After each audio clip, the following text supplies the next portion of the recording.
Olá, pessoal, sejam muito bem-vindos e muito bem-vindas a mais um conteúdo, mais um episódio da RH Cast, o podcast de RH que mais cresce no Brasil. Eu sou a Jéssica Martins, CEO da People Academy, a primeira edtech focada em desenvolver profissionais de RH do Brasil. Hoje eu tenho o prazer de conversar com a Sansi, da Menvi. Seja muito bem-vinda, obrigada pelo seu tempo. Para quem não te conhece ainda, super importante você contar a sua história, contar da Menvi, para a gente começar a falar sobre o nosso papo, que é como otimizar os processos seletivos e tornar ele mais ágil e mais enxuto. Fica à vontade, seja bem-vinda.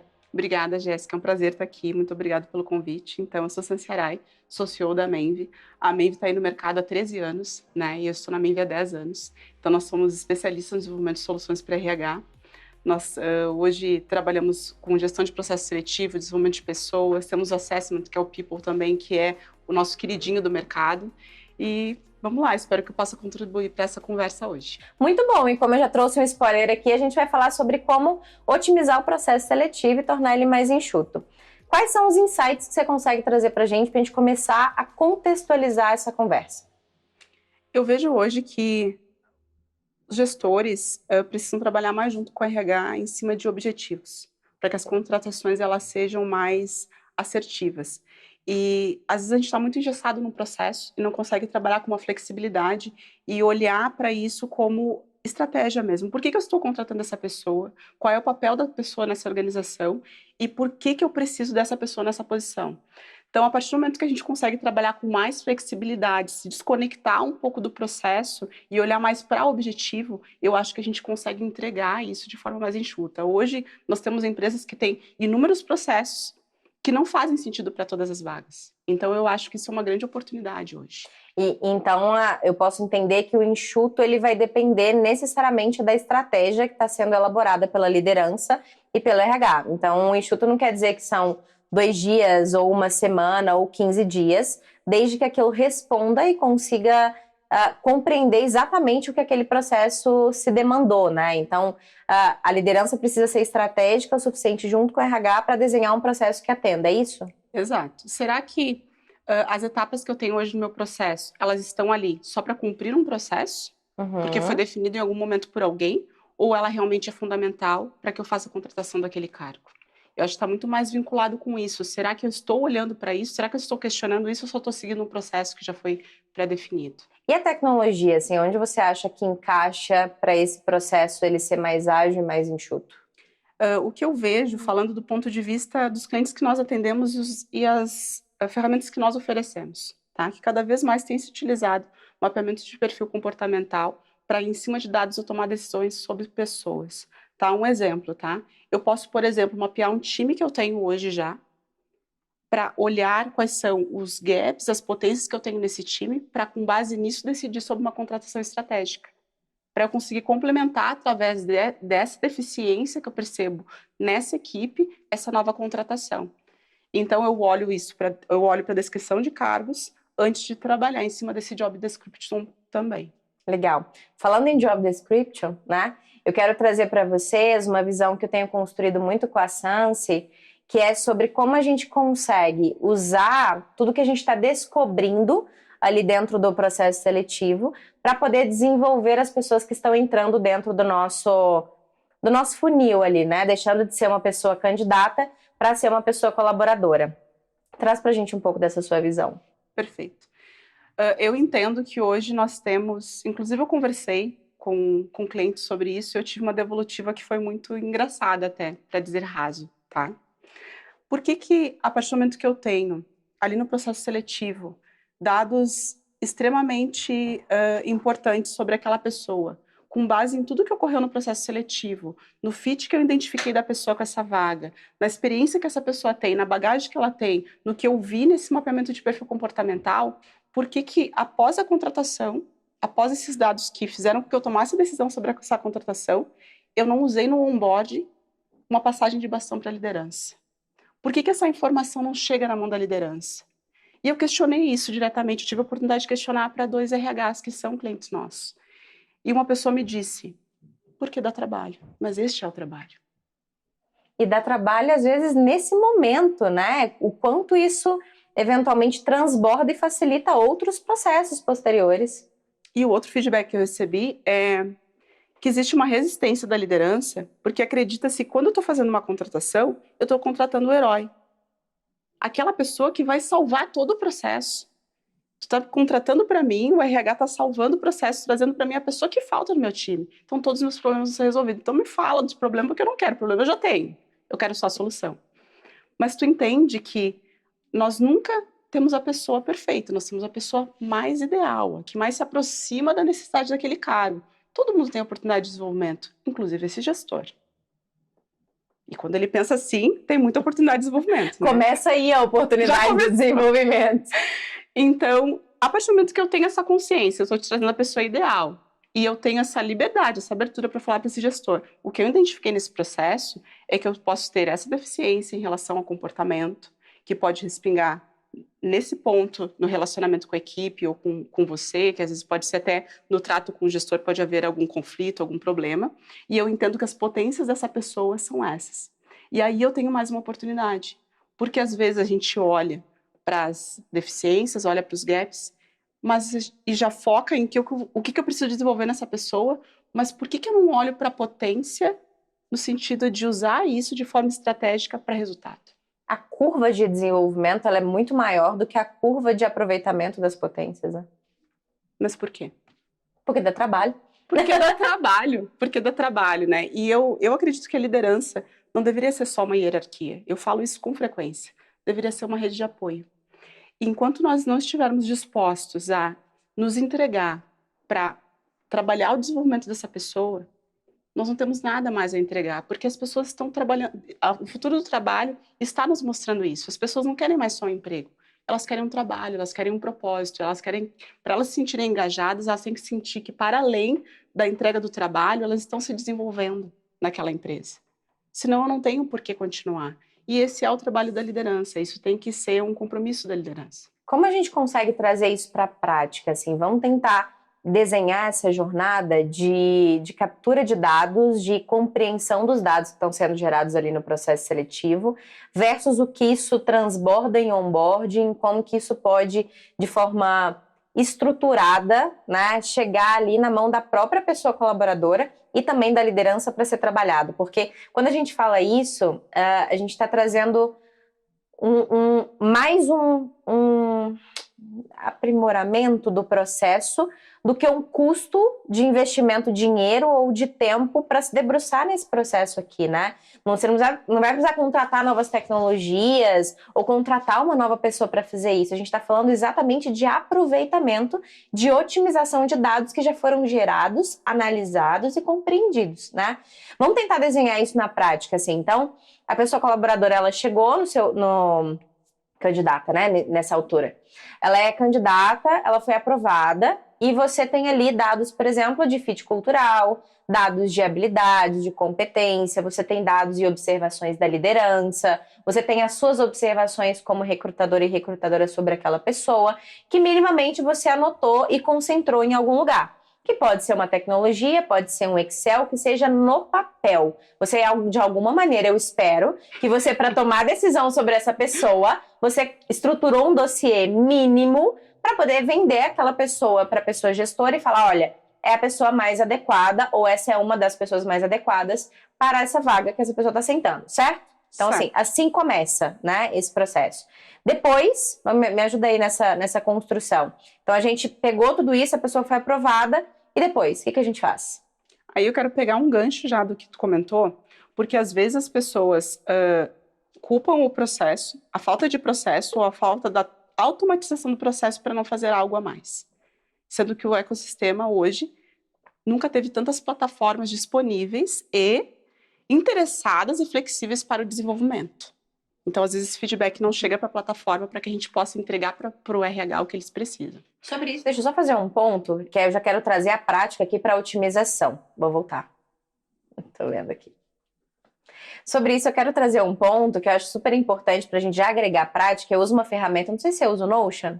Você já usou o Notion alguma vez? Não. Ele é gratuito, assim. Ele tem a versão paga, obviamente, mas ela é uma evolução mais relacionada ao quanto de dados não, como é que chama? Tipo de fotos, de imagem, de peso mesmo de imagens, enfim, ali dentro. mas ele basicamente é gratuito, ele é uma folha em branco que você consegue fazer várias coisas. Aí eu tô imaginando aqui como que a gente pode fazer isso. Você pode, por exemplo, no próprio Notion, criar ali um padrão, um modelo de registro de tudo isso, por exemplo, colocar todas as anotações, enfim, tudo que você capturou sobre aquela pessoa de uma forma organizada, e pode trazer uma automação dentro da própria plataforma ou outras que você vai acoplando, que quando essa pessoa é contratada, é enviado esse documento em PDF para a pessoa sobre quais são todos os dados que ela precisa obter para entender sobre aonde ela precisa se desenvolver. Então, assim, é usar essa automatização a favor e a tecnologia a favor para fazer isso pra gente. Isso é uma opção, mas hoje a gente já tem plataformas de mercado. Isso considerando, vamos considerar a pessoa que não tem nada. Sim. Eu recebo currículo no meu e-mail. Sim. Então, o Notion seria uma opção. Agora, considerando que eu já tenho uma plataforma de recrutamento e seleção, por exemplo. Então, eu já tenho um lugar onde eu imputo essas informações. A questão é que eu não estou avançando com essa informação. Pode ser que tu não tenha nessa plataforma a opção de criar um PDI para sugerir um PDI, porque eu entendo que esse seja o ponto de partida para a liderança, usar esses dados para plano de ação. Sim. A partir do momento que não existe essa passagem de bastão, a liderança não trabalha um plano de ação em cima disso, dessa informação que foi coletada lá no processo seletivo. O que acontece quando o líder não tem essa informação? Ele vai ter uma experiência de 30 dias, normalmente a gente fala de 30, 90, 45 dias, onde ele vai conhecer essa pessoa do zero, sendo que essa pessoa já traz uma bagagem enorme de mercado, de conhecimento, de experiência, mas o líder vai ter 30 dias para analisar se essa pessoa fica ou não, se dentro ou não. E muitas vezes, agora pasme, essa pessoa é demitida por uma habilidade ou por um comportamento que já foi mapeado como negativo lá no processo seletivo e nem é necessário para a atividade daquele cargo. E aí, para essa mesma cliente que eu conversei, ela me falou assim, muitas vezes, por não ter esse processo, conversando com o líder no corredor, a gente pergunta, e aí, aquela pessoa deu certo? E aí o líder diz, bah, vamos ter que desligar. E o RH tem certeza absoluta que aquela pessoa era perfeita para aquela função. Então foi um pequeno passo que não foi dado, uma informação que não foi trocada, o ponto de partida que não chegou na mão do líder para fazer esse plano de ação e começar já a trabalhar o desenvolvimento dessa pessoa, que acabou impactando nessa demissão. Vamos falar desse gap, assim, como encontrar esse gap de desenvolvimento, né? Falando da descrição de cargo, por exemplo, que grande parte das empresas tem, embora acho que muitas delas não usam como deveria ou as constrói como deveria, mas tem o de para, né? Eu vou pegar uma fala que você trouxe aqui no começo, que a gente traz a pessoa candidata, colaboradora, mais adequada, não é a perfeita. Pouco provavelmente você vai ter ali um job description que tem 100% das habilidades e dos comportamentos e todas as outras coisas bem descritas e você vai trazer uma pessoa exatamente daquele jeito. Então, de cara, em 99% dos casos, você já tem um gap que seja de 2% ou que seja de 20%, né? E até uma métrica legal, né? Entender se você está conseguindo trazer a pessoa certa para a posição certa. Então, o quanto de gap cada uma das pessoas que estão entrando estão tendo. Olha só que métrica interessante e diferente do que normalmente a gente está acostumado aí como indicador, né? Então, entende isso. E esse gap é o que você vai colocar nesse plano de desenvolvimento, que pode ser feito numa plataforma, que tem várias plataformas que fazem isso hoje, pode ser feito também no Notion, no Excel, em qualquer outro lugar. Então, você vai colocar assim, olha, aqui eu tenho 8 habilidades, 4 comportamentais e 4 técnicas. E dessas 8, 2 não estão 100% desenvolvidas. Então, isso aqui vai para o PDI. A gente vai pegar essas 2, vai colocar na mão da pessoa e da liderança em uma reunião de passagem de bastão e dizer, olha, aqui está o que você precisa desenvolver em X tempo para que você comece a atender a plenitude dessa vaga. Aí, então, você vai atender a plenitude dessa vaga para, então, a gente começar a falar de outro ponto de partida. Faz sentido? Sim, tem mais um ponto. Você falou em job description e eu vejo também que hoje se peca na construção do job, porque às vezes a gente foca muito na descrição de benefícios, porque isso é um gatilho para a atratividade da vaga, mas eu não descrevo da forma adequada as atividades e a importância desse cargo para essa função, porque se eu tenho um job bem construído, eu também vou estar trabalhando triagem ali. As pessoas que vão se conectar, elas vão sentir, vão perceber que tem o interesse, o conhecimento e a habilidade para entregar. Eu sou a pessoa para essa vaga. Isso vai conectar. Quando a pessoa se conecta por benefício, eu posso trazer uma gama de pessoas que só acharam que aquela empresa é legal. Porque isso é moda agora. E não pela missão em si, né? Pelo propósito da vaga, a entrega que vai ser feita. Mas isso não foi vendido nesse job. Então, dessa forma, eu acabo trazendo também as pessoas, conectando as pessoas erradas para essa oportunidade. Muito bom. Vamos condensar um pouco do que a gente falou aqui e agregar de forma prática? Como otimizar, então, o processo seletivo? Então, falamos aqui sobre entender a vaga, especificamente junto à liderança, e agir estrategicamente para montar esse processo. Você disse sobre não seguir um processo padrão, né? Então, agir estrategicamente diante dessa vaga e dessa demanda. Falamos sobre tecnologia, que está muito mais acessível, né? Então, a gente tem aí várias tecnologias muito mais acessíveis do que você pode imaginar para poder te ajudar na gestão, no mapeamento, enfim, outras coisas. Falamos sobre otimização de job description, né? Então, entendimento de que não é um lugar onde você coloca os benefícios, é um lugar onde você coloca as missões, a entregabilidade, os indicadores, expectativa, é um lugar onde você dá clareza para a pessoa sobre a missão dela ali. O que mais que nós falamos sobre otimização que tem relação com tudo isso aqui? Sobre eu utilizar os dados. Utilizar os dados, principalmente. Para desenvolvimento e gestão de pessoas. Legal. E mesmo que eu não tenha um processo, eu não fique presa ao processo, eu não fique presa a uma ferramenta para fazer essa passagem de bastão para liderança. Legal. Então, acho que aqui a gente já tem 5 dicas super importantes para você otimizar o seu processo seletivo. E para a gente encerrar, eu queria falar um pouco mais sobre o assessment, né? Então, eu queria entender onde mais a gente pode usar, por exemplo, o mapeamento de perfil para continuar seguindo o fluxo de produtos de gente na vida dessa pessoa colaboradora, porque eu ainda vejo muitas pessoas usando mapeamento só para contratar. Perfeito. Em relação vou pegar o gancho, né? Depois vai estar disponível para vocês o link para conhecer a nossa ferramenta People Skills. E o que eu entendo como diferencial, independente da Maven ou outras ferramentas que as empresas optarem por utilizar, é que o mapeamento, ele ficou por muito tempo, o assessment, ele ficou vinculado à mão do psicólogo e do RH. E aí havia também essa restrição de passar isso para o líder ou para o colaborador para autodesenvolvimento, autoconhecimento, porque isso é algo para ser construído junto. Não é apenas responsabilidade da liderança, também é para autoconhecimento. Então, eu acredito que, a partir do momento que a gente usa essa ferramenta, por toda a trajetória deste colaborador, não apenas para contratação, a gente coloca essa ferramenta na mão da liderança, a gente coloca essa ferramenta na mão do colaborador. É isso que eu ia falar, da pessoa colaboradora também. Exatamente, né? Para que ele seja ativo no seu processo de desenvolvimento. Então, eu acho que aí seria um dos pontos mais importantes para a gente ter mudança. E, quando a gente faz a contratação, muitas vezes esse candidato que transitou para colaborador, ele não recebe o feedback dos pontos que foram percebidos como oportunidade na contratação. Eu não estou te contratando porque você é perfeito. Eu estou contratando você com as suas imperfeições. É o básico bem feito, né, gente? Isso. Eu não vou me cansar de falar nunca. A gente está pecando no básico. Isso, sim. Então, eu acho que a pessoa... Isso eu ouvi também recentemente em um evento que eu participei, que uma pessoa falou que isso fez total diferença quando ela recebeu esse feedback na contratação dos pontos que já foi visto de oportunidade de desenvolvimento na entrevista. Por que hoje a gente não faz isso?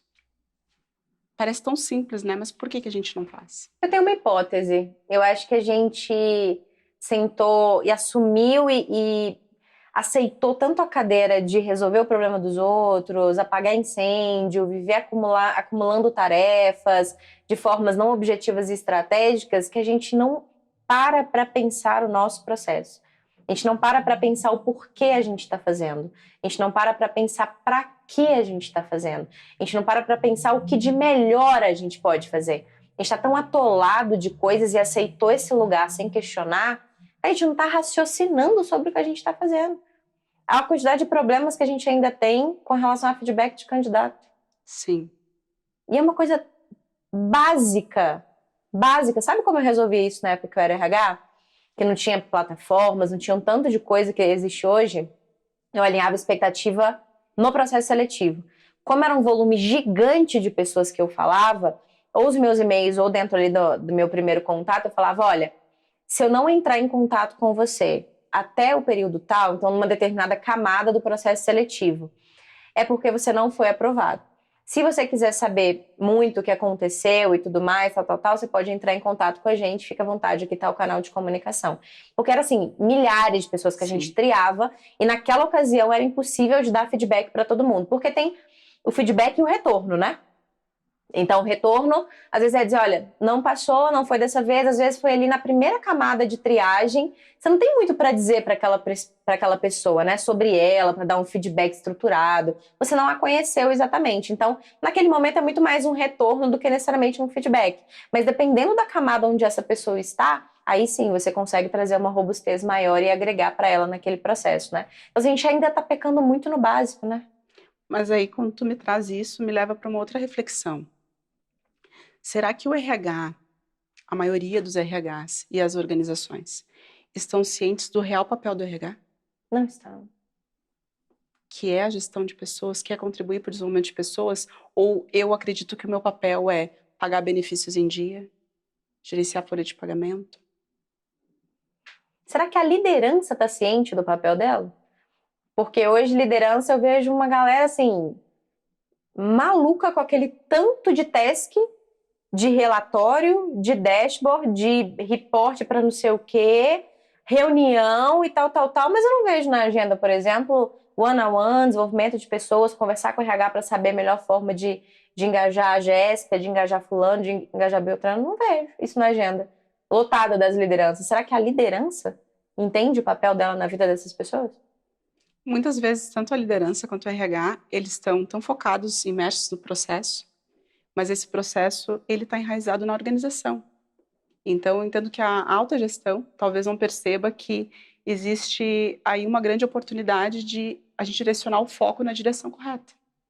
Eu acho que tem, às vezes é um pequeno ajuste, mas como eu preciso entregar aquele processo, isso faz parte de um indicador, eu acabo sendo prisioneiro do processo. E não questiono o processo. É isso.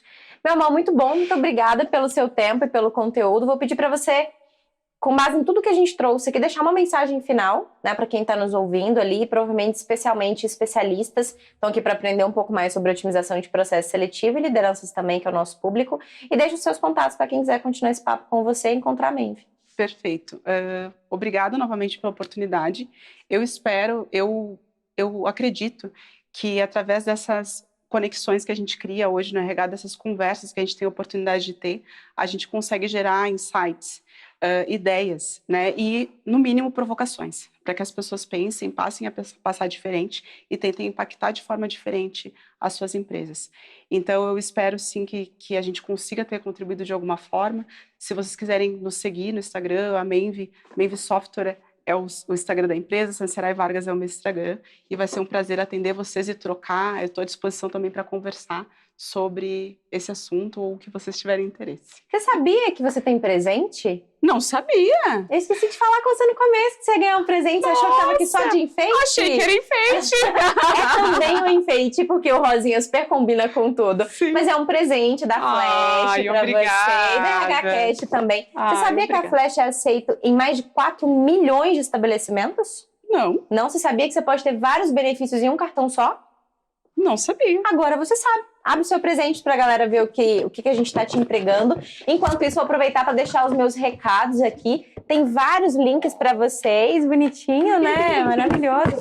Tem vários presentes para vocês aqui na nossa descrição. Então, você consegue, por exemplo, acessar sobre a Menve, sobre o People Skills, sobre a Flash. Tem também alguns conteúdos que a gente está compartilhando e deixando aqui para vocês. Se você ainda não é inscrita no nosso canal, aproveita para se inscrever, para não ficar de fora de nenhum conteúdo que a gente posta aqui e ser notificado. Aproveita também para me seguir nas redes sociais. Eu tô no TikTok, no Instagram, no LinkedIn, aqui no YouTube, provavelmente onde você tá vendo, ouvindo, ou no Spotify. Então aproveita só para seguir. É inscrição, gente. É 2 segundos você consegue fazer uma inscrição e apoiar todos os nossos canais aqui no crescimento, na produção de conteúdo. Ceci, novamente, super obrigada, viu, pelo seu tempo. Obrigada, gente. Espero ter contribuído. Certamente contribuiu bastante. Muito obrigada. Super beijo.